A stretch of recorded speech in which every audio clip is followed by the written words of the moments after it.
તો સચિન સુરતની જીઆઈડીસીમાં જ્યારે સ્ટેશન ખાતે એક ગંભીર છેતરપિંડીનો ગુનો નોંધાયો છે. આ કેસમાં ફરિયાદીની કંપનીમાં સેલ્સ મેનેજર તરીકે ફરજ બજાવતી વ્યક્તિએ ઉત્તર પ્રદેશ અને રાજસ્થાનના વિવિધ વેપારીઓ સાથે મળીને કંપની પાસેથી અલગ અલગ બિલો દ્વારા કાપડ મંગાવ્યું હતું. અને આ કાપડની રકમ ચૂકવવામાં ન આવતા કેટલાક બિલોમાં બનાવટી વિગતો દાખલ કરી વધુ માત્રામાં કાપડ મેળવી લેવાયું હતું. અને આ રીતે કુલ ₹4,79,44,545 રૂપિયાની રકમનો છેતરપિંડીનો ગુનો આચરવામાં આવ્યો હતો. અને ગંભીરતાથી લઈને માનનીય પોલીસ કમિશનર શ્રી અનુપમસિંહ ગેહલોત, સંયુક્ત પોલીસ કમિશનર સેક્ટર 2, નાયબ પોલીસ કમિશનર શ્રી ઝોન 6, મદદનીશ પોલીસ કમિશનર આઈ ડિવિઝન માર્ગદર્શન હેઠળ ટીમે ઝડપી કાર્યવાહી હાથ ધરી. Police inspector કે.એ. ગોહેલ અને સેકન્ડ પોલીસ ઇન્સ્પેક્ટર શ્રી બી.બી. પરમારના નેતૃત્વ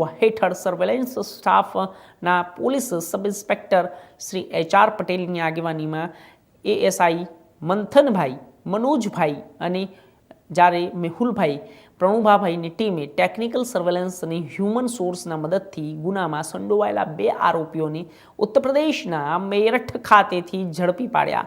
પ્રશંસનીય કામગીરી દ્વારા સચિન જીઆઈડીસી પોલીસે ગુનાહિત પ્રવૃત્તિઓ સામે કડક કાર્યવાહી કરીને પ્રતિબદ્ધતા દર્શાવી હતી.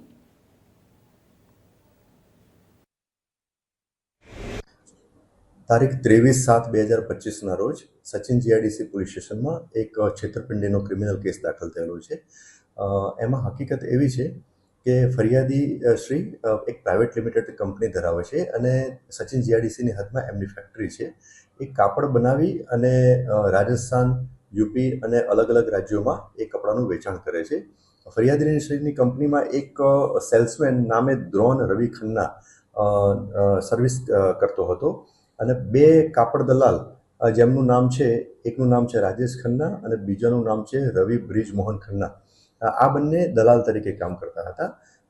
આ બંને દલાલ અને જે સેલ્સમેન તરીકે કામ કરતા હતા એમને ત્રણેય એકબીજાના મેળાપીપણામાં ફરિયાદીશ્રીની જે ફેક્ટરીમાંથી જે કાપડ બનતું હતું એ કાપડ વગર બિલે રાજસ્થાન અને યુપીના અલગ અલગ વેપારીઓને બિલ બનાવ્યા સિવાય વેચાણ કરી દીધેલું હતું અને એનું પેમેન્ટ એમને બારોબાર લઈ લીધેલું હતું અને અમુક પેમેન્ટ હતું એ જે વેપારીઓ હતું એમની પાસે જ રહેવા દીધેલું હતું.